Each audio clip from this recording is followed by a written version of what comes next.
शुक्रवार की 3 महापुण्य फल देने वाली कथा, वैभव लक्ष्मी जी की व्रत कथा। ये कथा है माँ की कृपा से हुई पुत्र की प्राप्ति। इस कथा को जो भी माताएं श्रद्धा पूर्वक श्रवण करती है और वैभव लक्ष्मी का व्रत पूरा विधि विधान के साथ करती है, तो उस माता को भी पुत्र प्राप्ति अवश्य होती है। आइए श्रवण करते हैं पुण्य फल प्रदान करने वाली माँ लक्ष्मी जी की कृपा की कथा।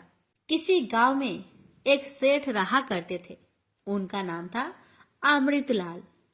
अमृतलाल के पास अपार धन संपत्ति थी, फिर भी वह दिन रात ऐसा कमाने की ही सोचा करते थे।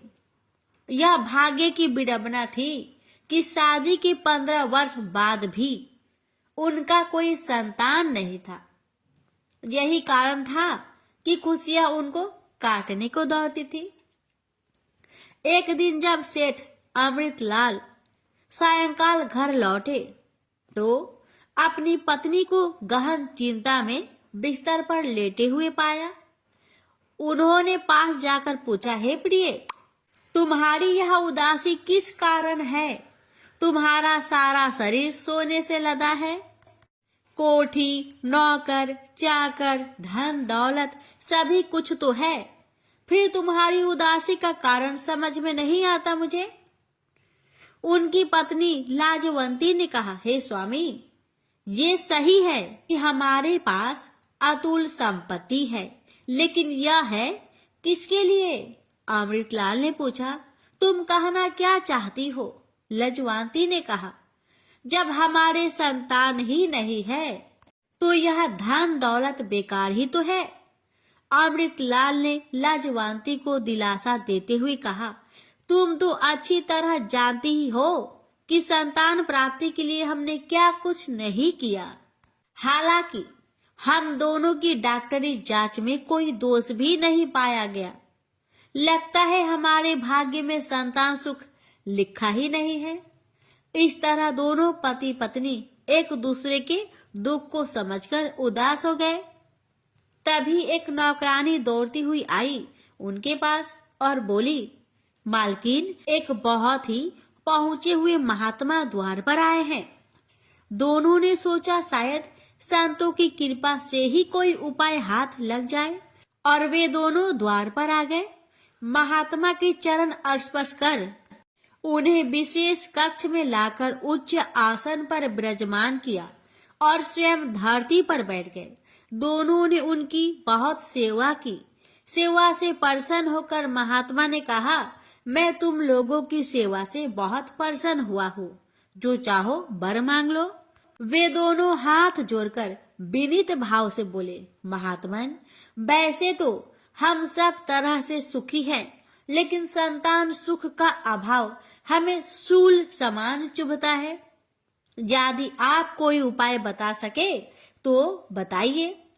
महात्मा ने फिर माँ वैभव लक्ष्मी के व्रत का महत्व बताते हुए कहा, यदि तुम लोग 21 शुक्रवार तक माँ के निमित्त व्रत रखो तो तुम्हारी मनोकामना निश्चित रूप से पूरी होगी। दोनों पति पत्नी ने उस व्रत की विधि जाननी चाहिए। तब कन्याओं को भोजन कराकर माँ के भक्तों को श्री माँ वैभव लक्ष्मी व्रत कथा की पुस्तकें भेंट स्वरूप में दे। सेठ अमृतलाल उनकी पत्नी लाजवंती ने महात्मा द्वारा बताए गए उपाय को विधिवत अपनाया। व्रत के अंतिम दिन से 9 दिन बाद लाजवंती गर्भवती हुई और 9 माह बाद सुंदर व गुणवान पुत्र को जन्म दिया। ये सब माँ वैभव लक्ष्मी की कृपा के कारण से ही हुआ। पुत्र जन्म के अवसर पर घर में आनंद उत्सव का माहौल बन गया। खुशियां तो मानो घर के हर कोने में बिखरी सी पड़ी थी। फिर दोनों पति पत्नी अपने पुत्र सहित सकुशल सुखपूर्वक जीवन यापन करने लगे। प्रेम से बोलिए वैभव लक्ष्मी माता की जय। हे वैभव लक्ष्मी माता, आपकी कथा कहने वाले, श्रद्धा भाव से सुनने वाले हर भक्तों की हर मनोकामना को पूर्ण करना, पुत्र की चाह रखने वाले को पुत्र प्राप्ति का आशीर्वाद देना। प्रेम से बोलिए वैभव लक्ष्मी माता की जय। कथा इस प्रकार है। एक बुढ़िया माई थी, उसके 7 लड़के थे। 6 कमाने वाले थे और एक निकम्मा था, कमाता कुछ नहीं था।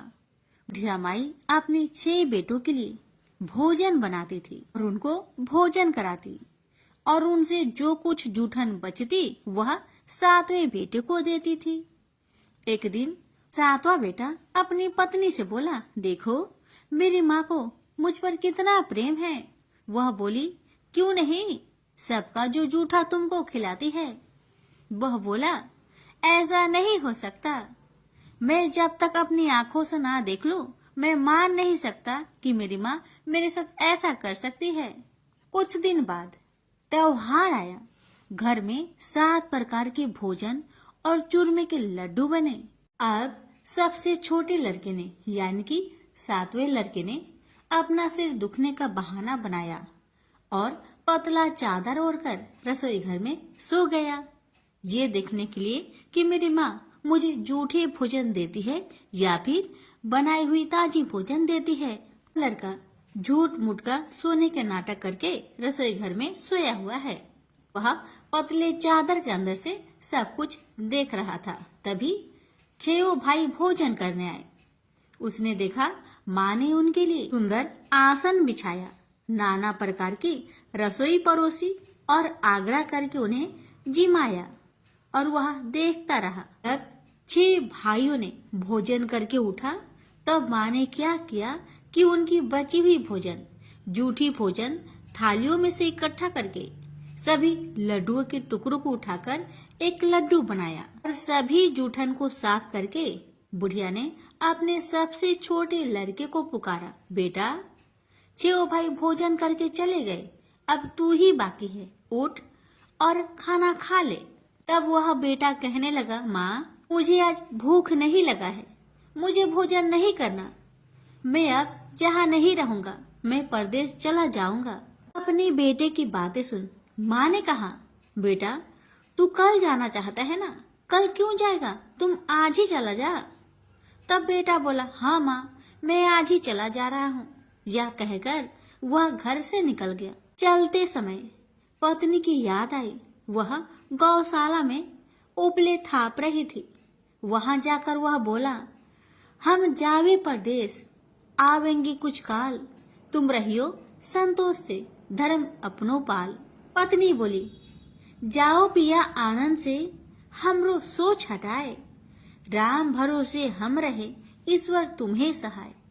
2 निशानी आपन, देख धरो में धीर, सुधी मती हमारी, बिसारियो रखियो मन गंभीर। पति बोला, मेरे पास तो कुछ नहीं, यह अंगूठी है, सुले और अपनी कुछ निशानी मुझे भी दे। पत्नी बोली, मेरे पास क्या है, यह गोबर से भरा हाथ। यह कहकर पति के पीठ पर गोबर के हाथ की थाप मार दी। अब पति चल दिया। चलते चलते दूर देश पहुंचा। वहां एक साहूकार की दुकान थी। वहां जाकर कहने लगा, भाई मुझे नौकरी पर रख लो। साहूकार को जरूरत थी तो वह बोला, रह जाओ। लड़के ने पूछा, तनख्वाह क्या दोगे? तो साहूकार ने कहा, तुम्हारा काम देखकर तब हम दाम देंगे। साहूकार की नौकरी मिली। वह सुबह 7 बजे से 10 बजे तक नौकरी करने लगा। कुछ दिनों में दुकान का सारा लेन देन, हिसाब किताब, ग्राहकों को माल बेचना, सारा काम करने लगा। साहूकार के 7-8 नौकर थे।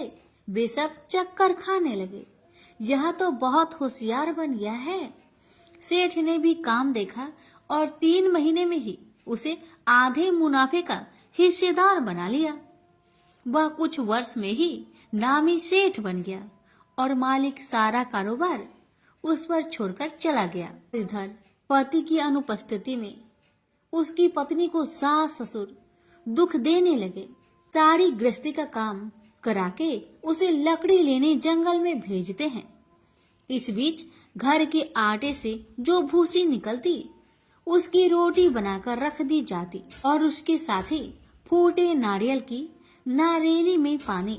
एक दिन वह लकड़ी लेने जा रही थी। रास्ते में बहुत सी स्त्रियां संतोषी माता की व्रत करते दिखाई दी।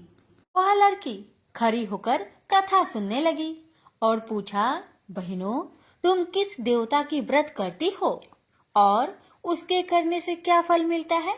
यदि तुम इस व्रत का विधान मुझे समझाकर कहोगी तो मैं तुम्हारा बड़ा एहसान मानूंगी। तब उनमें से एक स्त्री बोली, सुनो बहन, यह संतोषी माता का व्रत है। इसके करने से निर्धनता, दरिद्रता का नाश होता है और जो कुछ मन में कामना हो सब संतोषी माता की कृपा से पूरी होती है। तब उसने उससे व्रत की विधि पूछी। वह भक्तिनी स्त्री बोली, 1.25 आने का गुड़ चना लेना, इच्छा हो तो 5.25 आने का लेना या फिर 1.25 रुपए का भी सहूलियत के अनुसार लाना। बिना परेशानी और श्रद्धा व प्रेम से जितना भी बन पड़े 1.25 लेना। प्रत्येक शुक्रवार को निराहार रहकर कथा सुनना। इसके बीच कर्म टूटे नहीं, लगातार नियम पालन करते रहना। सुनने वाला कोई न मिले तो घी का दीपक जला उसके आगे या जल के पात्र के सामने रखकर कथा कहना। जब कार्य सिद्ध न हो नियम का पालन करना और कार्य सिद्ध हो जाने पर व्रत का उद्यापन करना। 3 मास में माता फल पूरा करती है। यदि किसी के ग्रह खोटे भी हो तो भी माता वर्ष भर में कार्य सिद्ध करती है। फल सिद्ध होने पर उद्यापन कर लेना चाहिए, बीच में नहीं। उद्यापन में 2.5 सेर आटे का खाजा तथा इसी परिमाण में खीर तथा चने का साग करना। 8 लड़कों को भोजन कराना। जहाँ तक मिले देवर, जेठ, भाई बंधु के हो, न मिले तो रिश्तेदारों और पास पड़ोसियों को बुलाना। उन्हें भोजन करा, यथाशक्ति दक्षिणा दे। माता का नियम पूरा करना। उस दिन घर में खटाई न खाना। यह सुन बुढ़िया माई के लड़के की बहू चल दी। रास्ते में लकड़ी की बोझ को बेच दिया और उन पैसों से गुड़ चना ले माता की व्रत की तैयारी कर आगे चली और सामने मंदिर देखकर पूछने लगी, यह मंदिर किसका है? सब कहने लगे, संतोषी माता का मंदिर है। यह सुनकर माता के मंदिर में जाकर चरणों में लौटने लगी। दीन हो विनती करने लगी, माँ, मैं निपट अज्ञानी हूँ, व्रत के कुछ भी नियम नहीं जानती, मैं दुखी हूँ। हे माँ, जगत जननी, मेरा दुख दूर कर, मैं तेरी शरण में आई हूँ। माता को दया आई। एक शुक्रवार बीता कि दूसरे को उसके पति का पत्र आया और तीसरे शुक्रवार को उसका भेजा हुआ पैसा आ पहुंचा। यह देख जेठ जेठानी मुंह सिडोकने लगी। लड़के ताने देने लगे। काकी के पास पत्र आने लगे, रुपया आने लगा। अब तो काकी की खातिर बढ़ेगी। बेचारी सरलता से कहती, भैया कागज आवे रुपया आवे, हम सब के लिए अच्छा है। ऐसा कहकर आंखों में आंसू भरकर संतोषी माता के मंदिर में आ मातेश्वरी के चरण में गिरकर रोने लगी। माँ, मैंने तुमसे पैसा कब मांगा है माँ? मुझे पैसे से क्या काम है माँ? मुझे तो अपने सुहाग से काम है। मैं तो अपनी स्वामी के दर्शन मांगती हूँ माँ। तब माता ने प्रसन्न होकर कहा, जा बेटी, तेरा स्वामी आएगा।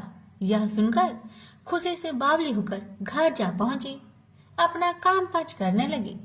अब संतोषी माँ विचार करने लगी, इस भोली पुत्री को मैंने कह तो दिया कि तेरा पति आएगा, लेकिन कैसे? वह तो इसे सपने में भी याद नहीं करता। उसे याद दिलाने को मुझे ही जाना पड़ेगा। इस तरह माता जी उस बुढ़िया के बेटे के पास जा सपने में प्रकट हो कहने लगी, साहूकार के बेटे, तुम सो रहा है या जागता है? वह कहने लगा, माता, मैं सोता भी नहीं जागता भी नहीं, कहो क्या आज्ञा है? माता कहने लगी, तेरे घर बार कुछ है कि नहीं? वह बोला, मेरे पास सब कुछ है माँ। माँ बाप है, पत्नी है, क्या कमी है माँ? माँ बोली, भोले पुत्र, तेरी पत्नी घोर कष्ट उठा रही है, तेरे माँ बाप उसे परेशान कर रहे हैं, वह तेरे लिए तरस रही है, तू उसकी सुधि ले। वह बोला, हाँ माता जी, यह तो मालूम है, परंतु जाऊं तो कैसे? परदेश की बात है, लेन देन का कोई हिसाब नहीं है, कोई जाने का रास्ता भी नहीं आता, कैसे चला जाऊं? माँ कहने लगी, मेरी बात मान, सवेरे नहा धोकर संतोषी माता का नाम ले, घी का दीपक जला, दंडवत कर दुकान पर बैठ, देखते देखते तेरा सारा लेन देन चुक जाएगा, जमा का माल बिक जाएगा, साज होते होते धन का भारी ढेर लग जाएगा। माता की बात मानकर वह नहा धोकर संतोषी माता को दंडवत घी का दीपक जला। थोड़ी देर में देने वाले रुपए लाने लगे, लेने वाले हिसाब लेने लगे, कोठे में भरे सामान की खरीदारी नगद दाम में दे सौदा करने लगे। शाम तक धन का भारी ढेर लग गया। मन में माता का नाम ले चमत्कार देख प्रसन्न होकर घर ले जाने के वास्ते गहना कपड़ा सामान खरीदने लगा। यह काम से निपट तुरंत घर को रवाना हुआ।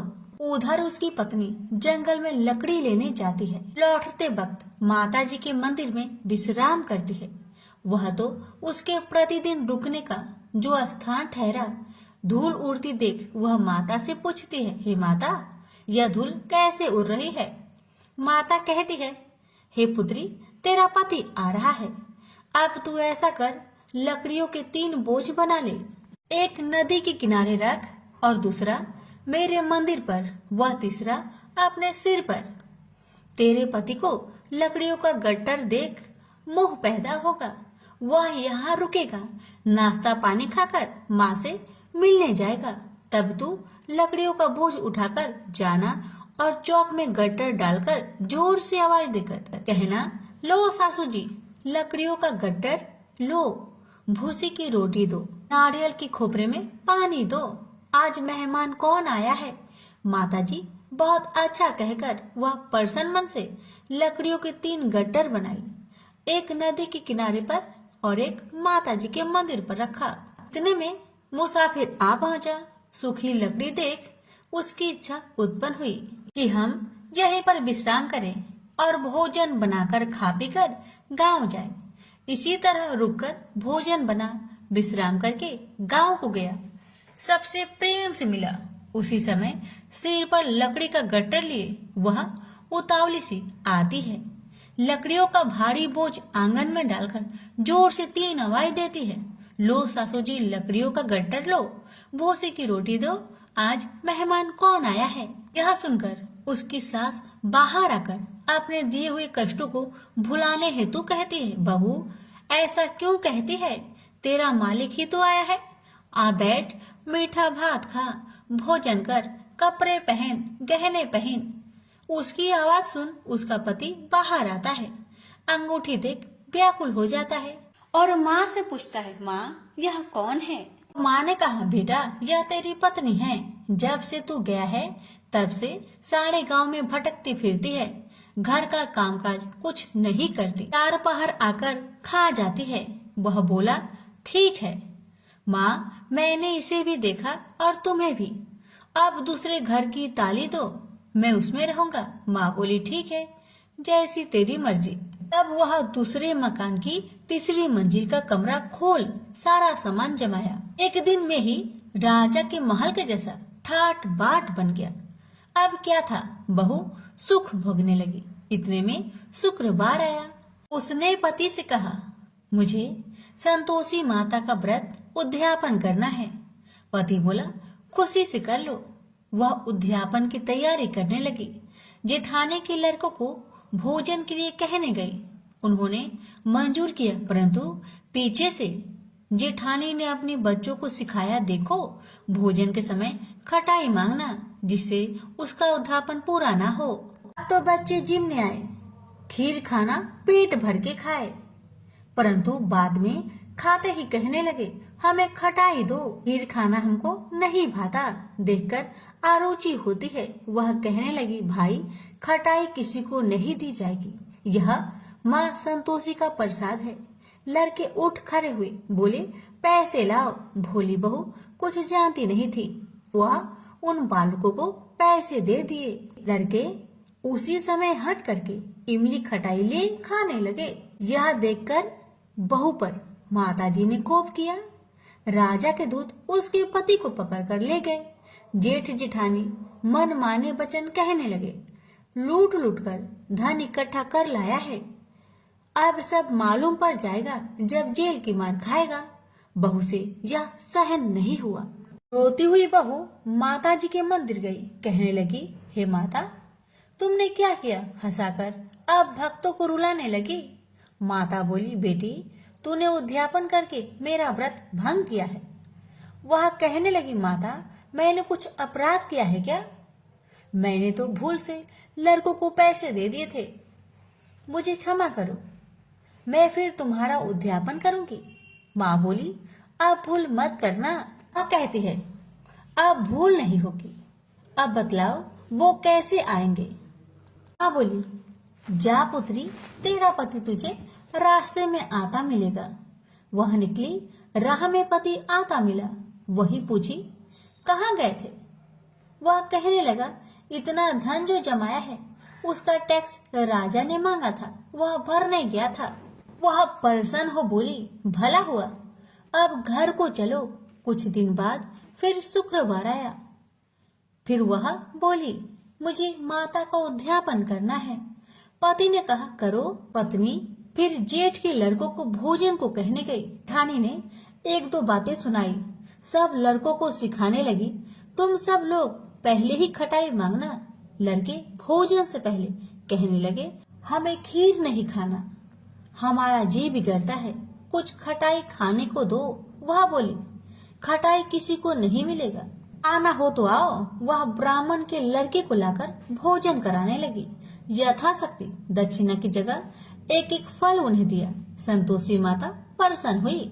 माता की कृपा होते ही 9वें मास में उसके चंद्रमा के समान सुंदर पुत्र प्राप्त हुआ। पुत्र को पाकर प्रतिदिन माताजी के मंदिर में जाने लगी। माँ ने सोचा, यह रोज आती है, आज क्यों न आए, इसके घर चलो। यह विचार कर माता ने भयानक रूप बनाया। गुड़ चने से सना मुख, ऊपर सूर्य के समान होठ, उस पर मक्खियां भीन भीन कर रही थी। दहली पर पैर रखते ही उसकी सास चिल्लाई, देखो रे देखो, कोई चुड़ैल डाकिन चली आ रही है, लड़कों इसे भगाओ नहीं तो किसी को खा जाएगी। लड़के भागने लगे, चिल्लाकर खिड़की बंद करने लगे।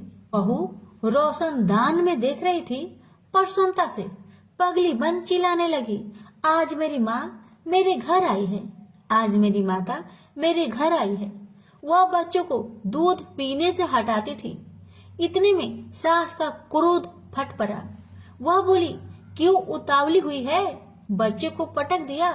इतने में माँ के प्रताप से लड़के ही लड़के नजर आने लगे। वह बोली, माँ, जिसका मैं व्रत करती हूँ, यह वही संतोषी माता है। सबने माता जी के चरण पकड़ लिए और विनती कर कहने लगे, हे माता, हम मूर्ख हैं, अज्ञानी हैं, तुम्हारे व्रत की विधि हम नहीं जानते, व्रत भंग कर हमने बड़ा अपराध किया है।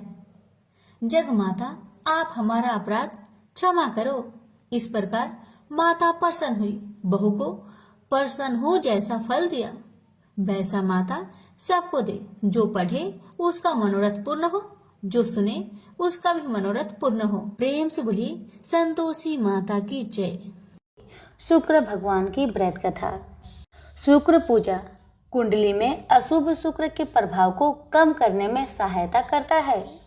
यदि किसी को शुक्र दोष की समस्या होती है तो उसके लिए शुक्र पूजा काफी लाभकारी सिद्ध होता है।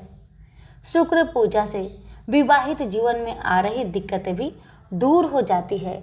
शुक्र पूजा की आराधना द्वारा शुक्र को बलवान बनाकर सुख व ऐश्वर्य पाया जा सकता है। मेरे प्यारे दोस्तों, अगर आप शुक्र भगवान के व्रत रखते हैं तो अभी जो मैं कथा सुनाऊंगी, इस कथा को श्रवण किए बिना आपका व्रत पूरा नहीं माना जाएगा। इसलिए व्रत रखने वाले भक्त इस कथा का श्रवण शुक्रवार के दिन एक बार तो अवश्य करें। मानिकपुर नगर में 3 दोस्त रहते थे। उनमें से एक काष्ठ, एक ब्राह्मण और एक वैश्य था। वे तीनों हमेशा साथ रहते थे। तीनों का विवाह हो चुका था। ब्राह्मण और काष्ठ के लड़के का गौना हो चुका था, लेकिन वैश्य पुत्र का भी गौना नहीं हुआ था। उनके दोस्त उसे अक्सर कहा करते थे कि दोस्त, तुम अपनी पत्नी को मायके से लेने क्यों नहीं जाते हो? अब वैश्य पुत्र धनराज ने अपनी पत्नी कुसुम को लाने का निश्चय कर लिया। दोस्तों की बात मानकर अगले ही दिन धनराज ने माता पिता से अपनी पत्नी कुसुम को लेने जाने की बात कहने लगा। उसकी बात सुनकर वे हैरान होते हुए बोले, बेटा, अभी शुक्र अस्त हो रहा है, इसलिए अभी बहू को लाना उचित नहीं है। कुछ दिन ठहर जाओ, रुक जाओ, फिर पत्नी को लेकर आना। लेकिन धनराज नहीं माना। वह कुसुम को लाने ससुराल पहुंच गया। फिर होना क्या था, ससुराल में धनराज की खूब आवभगत की गई। धनराज ने कुसुम को विदा करने के लिए कहा तो उनके सास ससुर ने कहा, बेटा, अभी शुक्र अस्त हो रहा है, ऐसे में लड़की को विदा नहीं करते। कुछ दिन ठहर जाओ बेटा, फिर हम कुसुम को खुशी खुशी तुम्हारे साथ विदा कर देंगे। लेकिन धनराज वहां भी जीत पर अड़ गया। अब दामाद की जीत को देखकर सास ससुर ने भी कुसुम को विदा कर दिया। अब धनराज अपनी पत्नी को लेकर बैलगाड़ी में बैठकर अपने घर को जा रहा था। अचानक बैल तेजी से भागने लगी। रास्ते में बड़े पत्थर से टकराने के कारण गाड़ी के पहिया टूट गया। फलस्वरूप कुसुम गिर गई। उसे काफी चोट आई। दोनों को आगे की यात्रा पैदल ही करनी पड़ी। सुनसान रास्ते से गुजरते हुए डाकुओं ने उन्हें लूट लिया। उनका सारा धन, आभूषण और वस्त्र छीन लिए। किसी तरह दोनों ने अपने जान बचाते हुए अपने घर को पहुंचे। अब जब घर पहुंच गए तो हुआ ये कि धनराज के बिस्तर पर सांप चढ़ गया और धनराज को डस लिया।